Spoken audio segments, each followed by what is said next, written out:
Why do some people stay calm under pressure while others completely lose themselves in a time of difficulty? Why do some people walk into criticism, failure, and chaos and still live with dignity intact? Today we are we're talking about 7 lessons from Barack Obama. Those lessons about composure, resilience, discipline, and also self-respect. And trust me, these are not just political lessons. These are life lessons, career lessons, leadership lessons, and honestly, survival lessons for modern life. So, if you have felt misunderstood, doubted, rejected, emotionally drained by people around you, this video is for you. The lesson number one is about dignity, or dignity is a choice. Why so? One of the most famous ideas associated with Obama is simple. When they go low, you have to go high. Now, let's be honest about that. Going high is hard because when people disrespect you, your natural instinct is to react, to defend yourself, to prove a point, to win the argument. And we have to know that this doesn't always happen. But dignity is not about winning arguments, it's about not losing yourself in the process. Real power is remaining composed when chaos invites you to become a chaotic person.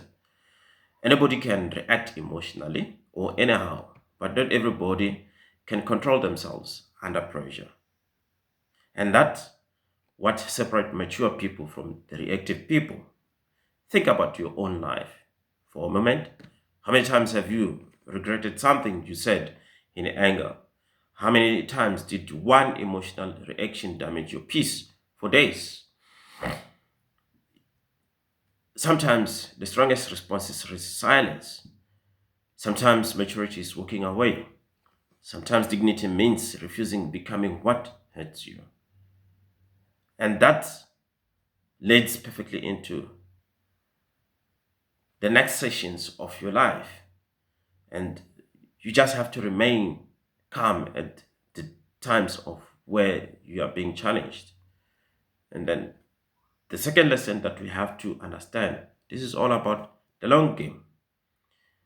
Reflecting to Barack Obama again, or his types of his leadership style, it always reflected on patience.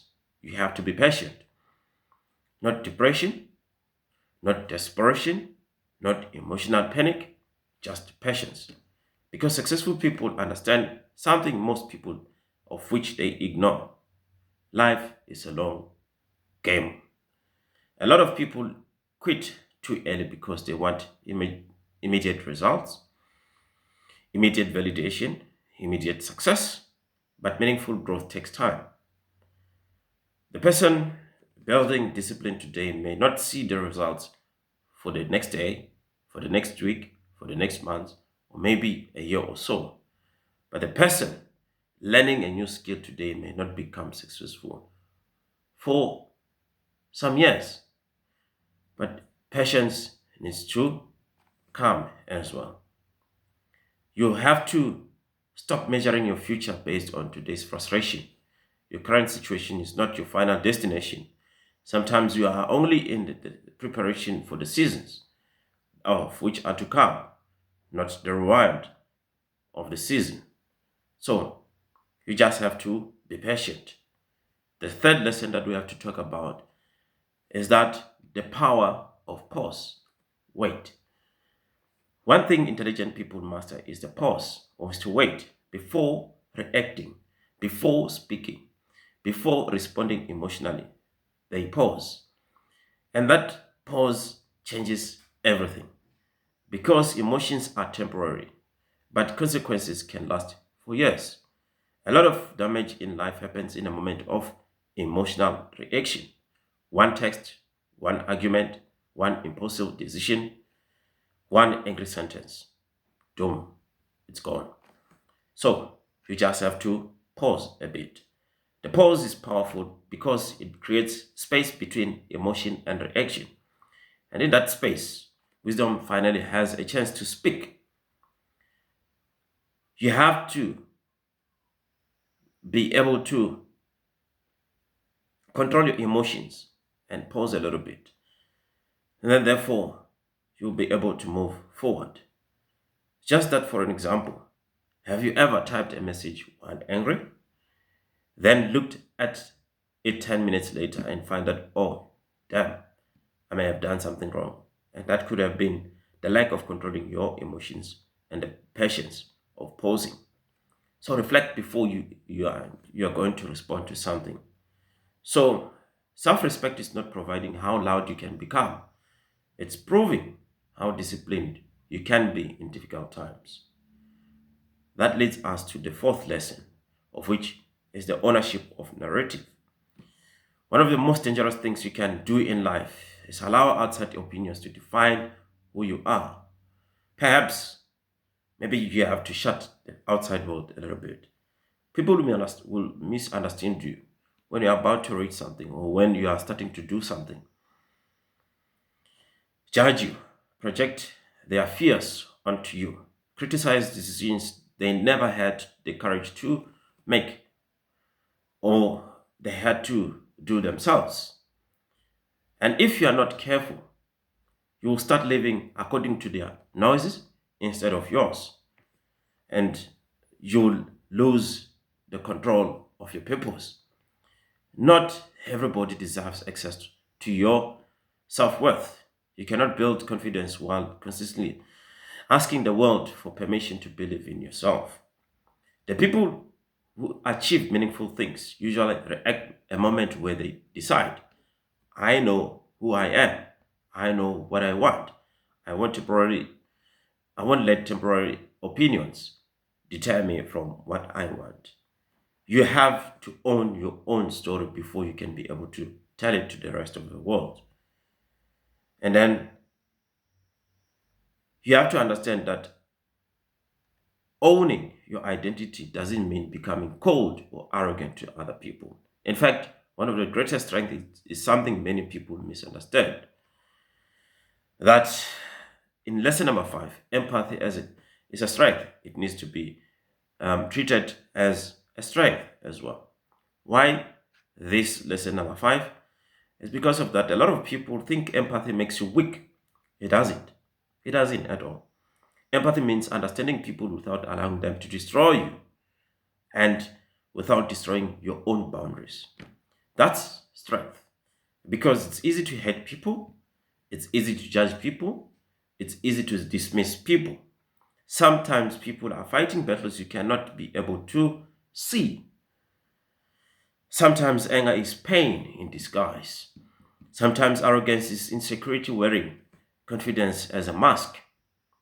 Now, empathy does not mean tolerating disrespect. It does not mean abandoning your standards. You cannot or you have to understand someone or you have to understand people and you have to treat them with empathy and still protect your peace. The strongest people are not always the loudest people. Sometimes the strongest people are the ones mature enough to remain human in a world becoming emotionally numb. But we have to also understand that the more you understand people and life, the more you realize that growth never stops. And then that leads us to the next lesson, which is lesson number six, intellectual curiosity. The thing here is that one main thing or one thing that separates stagnant people from growing people is being inquisitive, wanting to know more. People who want to know more, they never stop learning. In fact, they never stop reading, they never stop asking questions, they never stop listening, and they never stop challenging their own thinking. Because growth begins the moment your ego stops pretending it already knows everything. We have to understand that intelligent people are not afraid to say the following. I don't know. Why? Because they want to know more. Because learning is impossible when pride is controlling the room. So, every book you read, every conversation that you are in, try to listen. The world changes constantly. And if you stop learning, eventually life will outgrow your mindset. Why? Just because you became arrogant and you wanted to stop learning. And maybe the hardest lesson of all is learning how to keep going when life tells you to stop. Don't stop. And the last lesson of the day is that, as in lesson number 7, resilience and rejection. And then what does that mean? Rejection breaks a lot of people, can break you and I. One failure, one opportunity is lost, and one unanswered dream, and suddenly they start doubting their future. But rejection is not always a distraction. Sometimes rejection is a redirection. Sometimes life is pushing you towards a stronger version of your life. Every successful person has had no so many times. Every respected leader has failed so many times. Every confident person doubted themselves at some point and they thought that they would never make it to their dream. The difference is they kept moving. You have to keep moving. The- Therefore, your setback is not your identity. Your failure is not your financial chapter. And sometimes the different comeback begins the moment you decide, I will not let this break me down. So, therefore, when I think about these 7 lessons, they all connect. They connect to the following: dignity, patience, discipline, self awareness, empathy, curiosity, and also resilience. These are not just traits for president or world leaders, these are traits for anyone trying to become stronger mentally, emotionally, and spiritually. And maybe the biggest lesson of all is understanding that greatness is not built in a perfect moment, it's built in difficult moments. When you choose growth instead of bitterness, discipline instead of reaction, and purpose instead of ego, therefore, if this video spoke to you, drop a comment below with a lesson that you hit or it hit you the hardest. And if you want more the content like this, content that helps you to grow mentally and emotionally, make sure you subscribe. I will see you in the next one. Thank you.